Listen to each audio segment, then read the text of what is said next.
Alrighty guys, I'm Casey and welcome to a brand new episode of Minecraft Survival. And in today's episode, I want to start work on an archery range here in the desert themed village.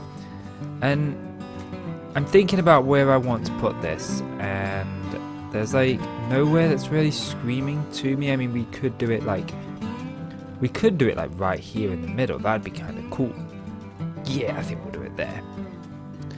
And I also want to talk a little bit in this video about what's been up with me, because as you guys know, I haven't uploaded it in about a week, and I want to say the first thing that YouTube is a hobby.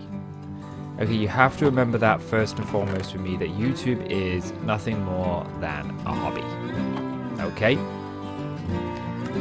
And because of that, it means that I do it in my free time, and sometimes I wish to use my free time in other ways. And I also want to talk about overcoming a fear, because I recently overcome a fear, quite a big fear actually, that I've had like my entire life. And I kind of overcome it recently. So I kind of want to talk about that. So I think we're going to start off with these, and then I want cobblestone walls, and then a caser. Do I have any caser stairs? I do. Probably going to need more. Running out of resources. I'm probably going to have to do a resource grind soon. So let's start with what actually happened, and then you can kind of decide if, because you know, some people have the fear, some people don't, but you can kind of decide for yourself if it's something you're afraid of or not. I want cobblestone walls. They'd be over here. So recently, not recently. About a year ago, I suffered a very bad bout of toothache. But I managed to get it sorted with some antibiotics, and it was nothing more than a nidle for the vast majority of the year. It flared up really bad towards the end of last year, and I had started going to the dentist before this. And you know, I'd been kind of told like what was going to happen and what needed to be done and that kind of stuff, and I'm thinking about where I kind of want to put this. Like, I think I want to shave some of this back some. So this toothache got really bad, and it was caused through a chipped wisdom tooth, and it got so bad that I couldn't sleep on one side of my face. I just couldn't. I had to sleep on my right hand side, which was annoying because I normally sleep on my left hand side. And that. So I knew I had to get this tooth taken out, but I was beyond petrified. I was told by the dentist that, hey, go see your doctor. He can prescribe a sedative. Now, I know in America they kind of put you asleep, but in England, they don't. Okay, if you want to be put to sleep, you have to pay privately. And let me just knock up the costs for you. At the dental surgery that I go to, you can pay privately to have stuff done at a much higher level than what they will do for you at NHS costs. And I'll explain that in just a minute if you don't understand that. But basically, a checkup at my local dentist sets me back about £20. It's a little bit over £20. However, if I were to go private there, that same thing would set me back over £100. So the price differences are dramatic. And so when we in England we have the NHS, which is the National Health Service. You pay your taxes, and a part of your tax money goes to this service. So everyone pays for it. I know people think it's free, and it is. You don't have to pay when you go and get medical care. I don't have to pay when I go to my doctor. I don't have to pay for a lot of medical care. But an NHS makes dentists affordable. The only problem is dentists in the UK aren't required to take NHS patients. They're not. So it's completely up to the dentist who does it. And in my entire area, there are 3. In the village, in the 2 villages that neighbour me, there are 3 that take NHS patients. One has a waiting list that is over a year long. The other has a waiting list that is over 2 years long. And the other one is still at the moment accepting people. Although appointments, my next appointment, I've got a chipped tooth at the front that I got thanks to my daughter. And I need to get that fixed. And my appointment, that's in May. That's the next available appointment. You know, when I first sat down for this dental appointment and I was told, right, we need to take the tooth out, and I made the appointment to take the tooth out. I made the appointment in January, and this was an emergency appointment, so it was the next available one. And the next available one was middle of February. I went on January the 14th because I thought that's when they was taking the tooth out. And it turned out that there was just a pre-exam. They were going to let me know everything that was going to happen. And then they were going to take the tooth out the next possible time, which happened to be February the 15th. So I'm terrified. Okay, I'm absolutely terrified. I'm going to be completely awake for this procedure. And I'm needle phobic. I don't do well with needles. And then, you know, like all of a sudden, I'm being kind of forced into something that I would rather not be in. So we're going to go 1, 1, 2, 3. There we go. And then we're going to go 5. 1, 2, 3. Actually, no, we'll go 3. We'll go 3. Yeah, we'll go 3. So I've got now no choice but to sort of like go for this because I don't want to be in pain anymore. Antibiotics weren't working anymore. And I was in considerable pain. It was actually got so bad near the end that nothing I did alleviated it. Now, I had some very strong painkillers, but I don't take them. I don't take strong painkillers. I just can't. It's like, you know, those things can get addictive, and I don't want to be addicted. You know, I'm very glad that my addiction is gaming and not, you know, and it's not to a level where I put things on hold for it. But anyway, yeah. So I had to go for this out, and you know, something happened when I was there. Something happened.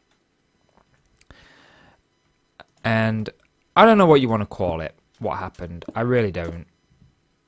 You know, I'm the only one of my like circle of friends who believes in God, who is a Christian, you know. But I prayed, and you know, I say I'm a Christian, but I don't pray very often. You know, I believe in God, I believe in an afterlife, I believe in heaven, and I believe it because I think it's worth believing in, you know. We're going to pop this here. Actually, no, we're not. We're going to go up another one. So, I prayed, and I prayed for his help. And when I was in there, when I was in the dental surgery, my legs, they were shaking. I took my ex-wife with me for support. I took my mother so she could drive me back because my wife can't drive.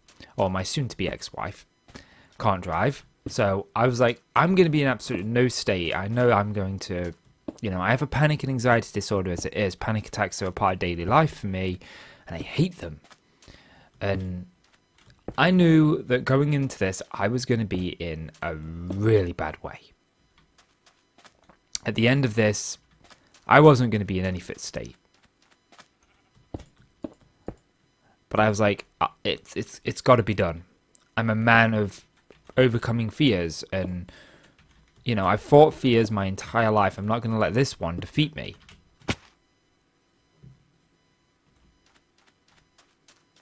Curses.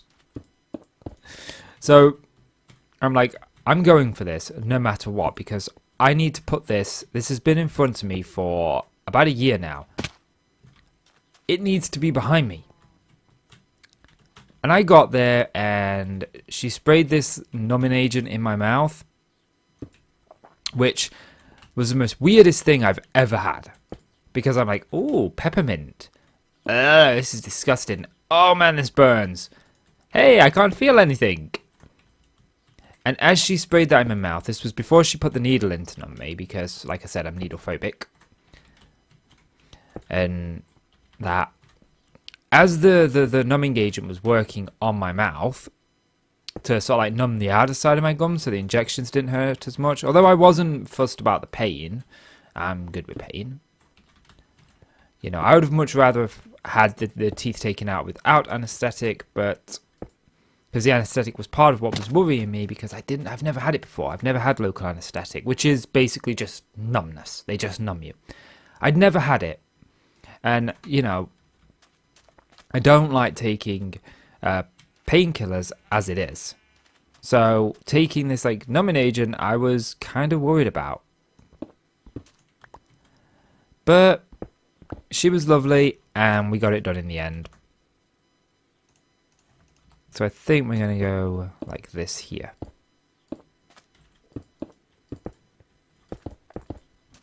We'll bring that out one more. And pop that there, pop that there. Pop those there, grab that, grab that, grab that. And we'll pop a doorway there. So we got like a little building to come into, and I do want, but I don't think I've got any of them. Yeah, I do want the other sandstone. So anyway, I'm sat there in the chair, and my stomach's doing all these flips, and I'm as nervous as anything. And then I feel something on my hand. It was like a thumbprint, like someone had pressed their thumb on the back of my hand, and I started scratching. I actually sat up in the chair and scratched it because I thought, hang on a minute. Is that going numb? Is that what I'm feeling? And no, it wasn't. It wasn't going numb. But in that moment, in that one moment, my stomach just settled, and I felt peaceful. Hell, I came out of there. I came out of the dentist's office laughing and smiling. I don't know, I can't describe it. I tried to describe it to my wife afterwards, you know. She came back here and we watched some things together because I thought I was going to be a wreck, and I can't describe it. Something happened. Something happened, and I believe it. I really genuinely do believe that it was a member of my family who'd passed away that grabbed my hand and helped me through it. And I know that some people, they don't believe in the afterlife, and I get that, you know. It's all at your own discretion, you know. You believe in what you want to believe in. But I was fine. I was brilliant, in fact. You know, I came out there and I was like, you know, my plan was to get straight back into my car, come straight back home and just watch some telly while I sort of settled down and the numbness wore off and that. And even though I did, when I get in, just sat down and watched some telly, I was able to go around the shopping centres with my mum and my wife, and I was at peace. You know, I felt so relaxed, and just, I can't describe what happened. I don't know what happened, okay, for certain. But I prayed for help, and something helped me through it. And I believe that. I 100% believe that. Now, that's not to rain on other people, because I know people out there, they don't believe in God. They believe in other gods. They believe in, you know, fairy tales. And not that other gods' stories are fairy tales. I'm saying that some people choose to believe in, you know, the religion of stories as opposed to the religion of that's out there. You know, I've got a friend, for example, just so you understand what I mean, because I'm not trying to say, like, if you follow Buddhism that, you know, you're following just a story. No. I got a friend who follows Star Wars as a religion. You know, and it's not a religion, it's a story. You know, Star Wars never happened. It wasn't real, you know. And I know you could argue the same for religion, but for other religion. But what I'm just trying to say there is, we know for a fact that Star Wars is a story. We saw it created. And, you know, you could say the same about all religions. But, you know, my point being that, you know, I got a friend who does that. I have a friend also who worships the Norse gods. He worships Odin and them, and he's always talking about them. Yes, I kind of like this here. It's starting to get night. It's time to sleep again. But, you know, and those ones are a bit more, they could have happened, and I find his belief in Norse mythology, and he used to worship the Greek gods.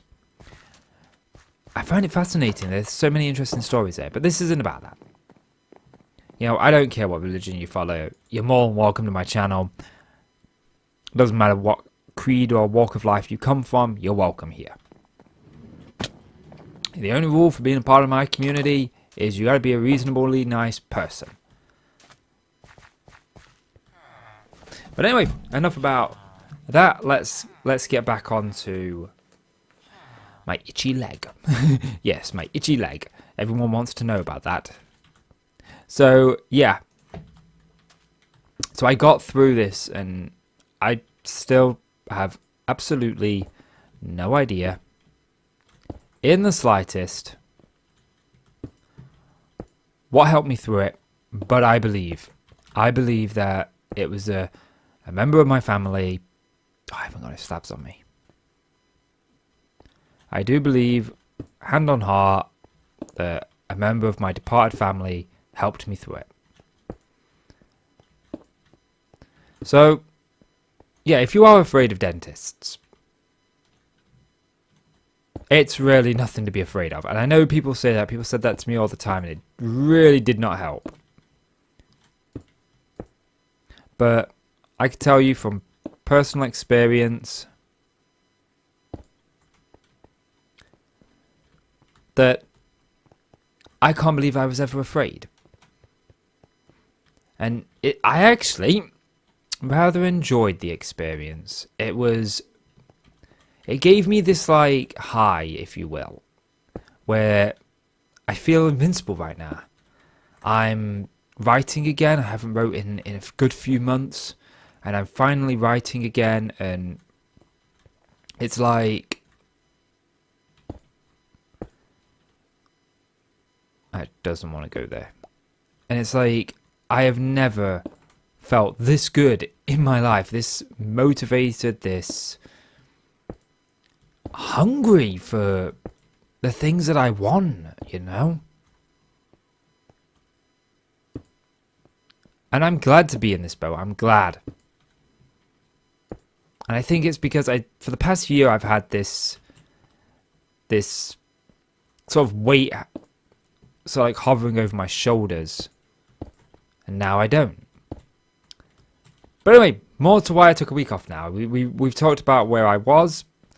So like my dentist appointment. Now let's talk about why I took a week off. So I knew that my two closest friends, they're like brothers to me, and they are absolute idiots.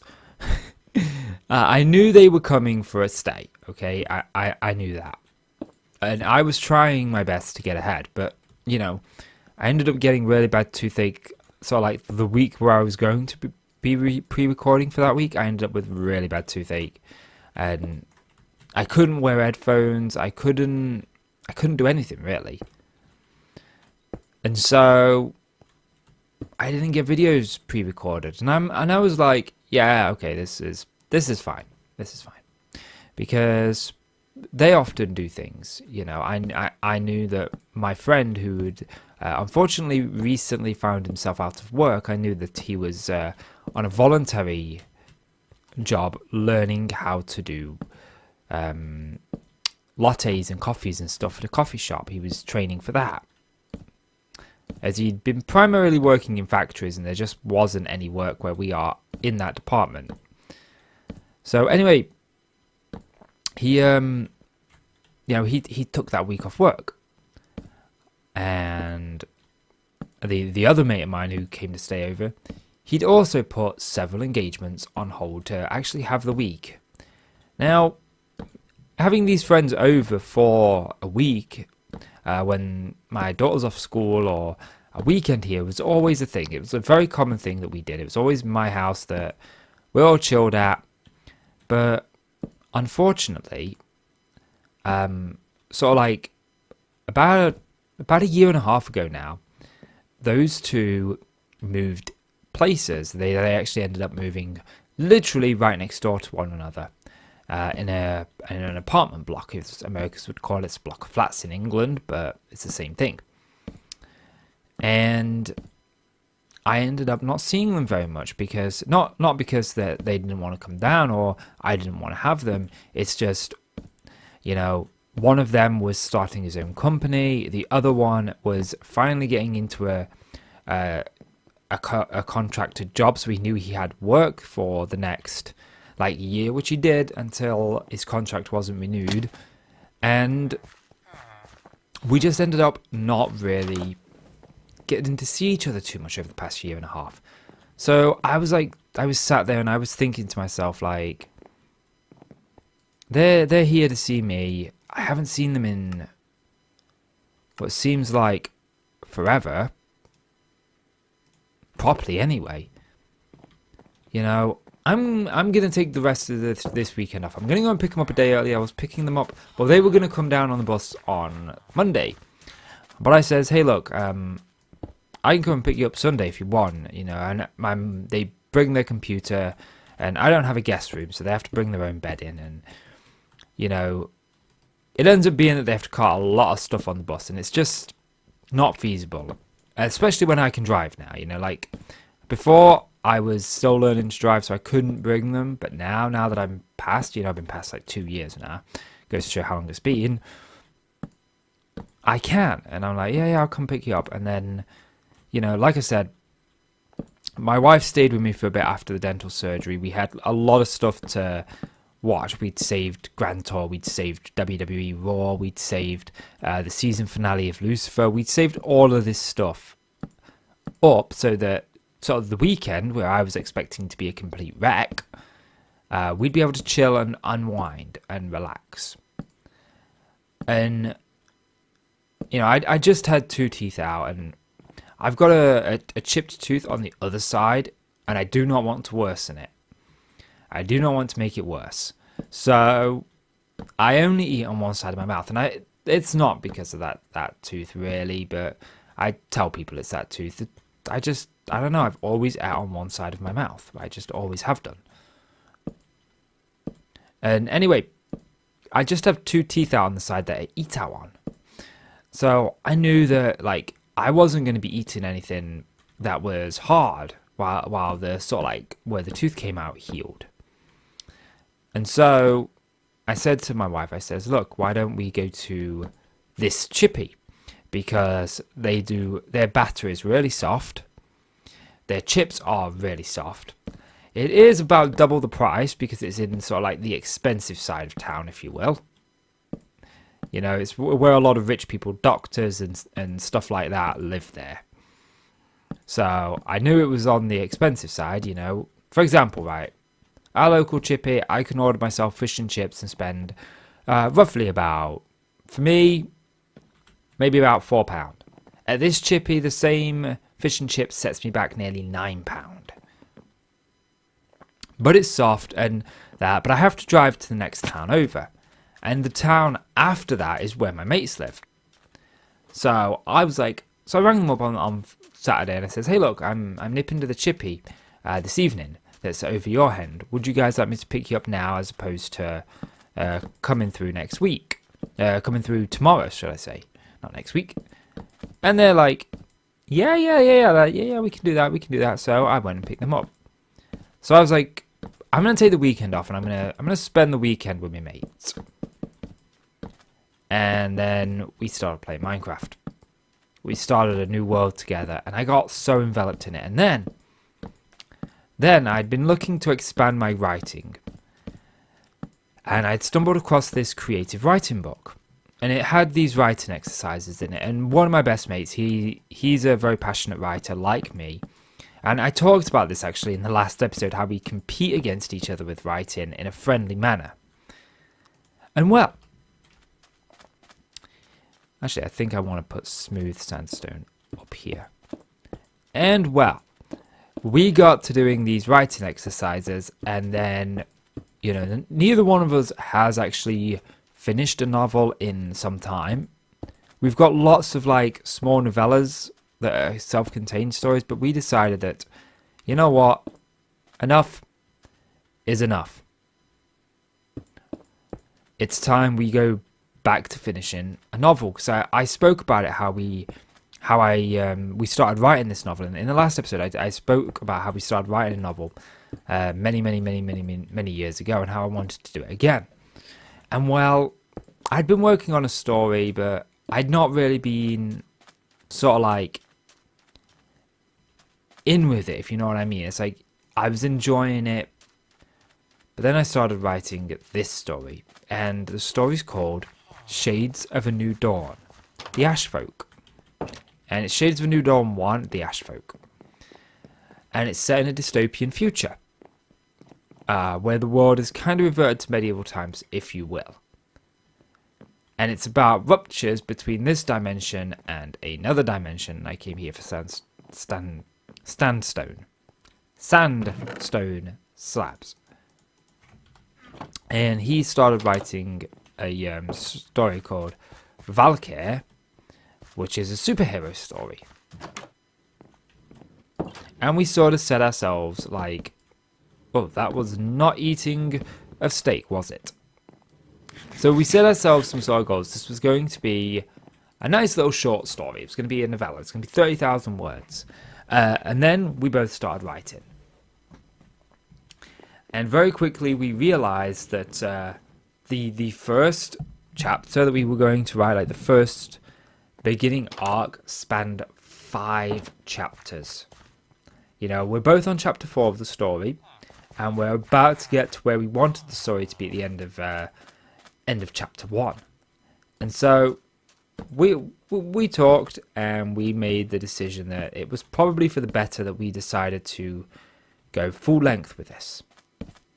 And we settled on 50,000 words in the end, although it was more of a, let's just say 50,000 words, because if we say 100,000, oh, excuse me, a bit of a burp there.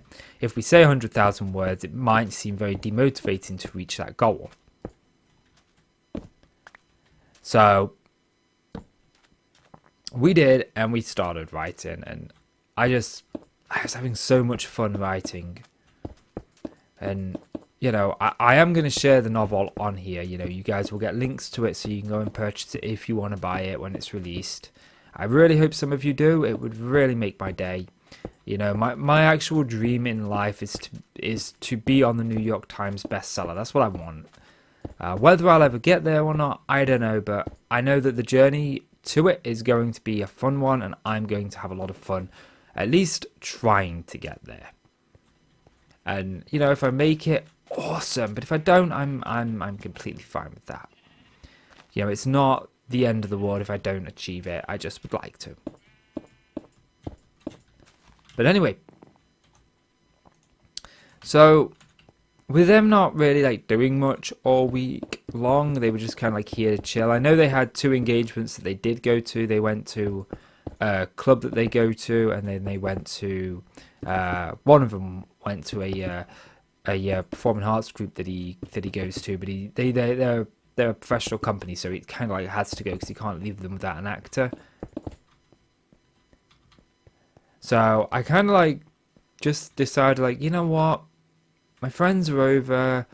I've not seen them properly in like 2 years, a year and a half, something like that. I just want to chill and have fun with them. And we did, and you know, I loved it. I really genuinely had one of the best times I've had in a long time. Just sort of chilling, and you know, just you know, we played Minecraft, and we together, which is really kind of awesome because I don't get a lot of people to play Minecraft with. You know, I've got the Castle Quest members, but it's always difficult to try and get on the same time they're on. And then, you know, I've got people who will play Minecraft for me, but again, it's getting the time. And I've always been the kind of person that loves playing with someone in the same kind of like room or house. You know, I'm in my office. One of my mates is in the dining room, which neighbours my office. And the other one's in the living room, and we're constantly walking back and forth, showing off builds and pitching ideas, and it's so much fun. And I just, I just wanted to just sit down after what had happened with me and my wife. I just wanted to sit down and not think about that for a moment, not worry about it for a minute, and I managed to do that and just have fun. And that's kind of the important thing. So we've started this archery range now, and we're nearing the end of the episode. But we've kind of got the building in place, as you can see. This is kind of like what I wanted to do. And then we're going to put sort of like lanes here. So I'm going to bring this fence over, although I don't think this fence is going to be final. Because I do want... I nailed that perfectly. Look at that. And we're going to shoot down sort of like the center here. I want to have some targets or something. But I do want to come back to this in the next episode. I kind of like edit it some because I don't want the sand here. I kind of want another wood, but I'm not sure what yet. But I do kind of want something. But this is the archery range and I kind of like it. So I'll probably finish this and then probably put the roads in the next episode. And what I think I'll do is I will probably do a tour of the world that I built up with my friends. We've each got our own kingdom. And I'm just trialing ideas in there. I'm using it. OpenGL error. Let me take a thingy. Because I have actually been having an issue with my computer crashing. But I think I fixed it. There we go. No, because that one did save. Yeah, so what was I saying? Yeah, I do plan to show this world off because I've just been toying with ideas. This is one of the ideas that I built in it. It was slightly different. It was made of oak, spruce and stone brick. So I was using a different material to build there. But the general shape and the general idea of it is pretty much the same. And I've built up a tavern that I'm really proud of in it. It's a really nice tavern.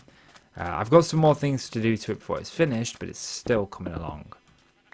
So maybe I'll do a tour of that world, like, I don't know, maybe every month, maybe at the end of the month, maybe the beginning of March, although I'm not playing on that world without my friends, because it's just mine and my friends, so I'm not going to play on it without them.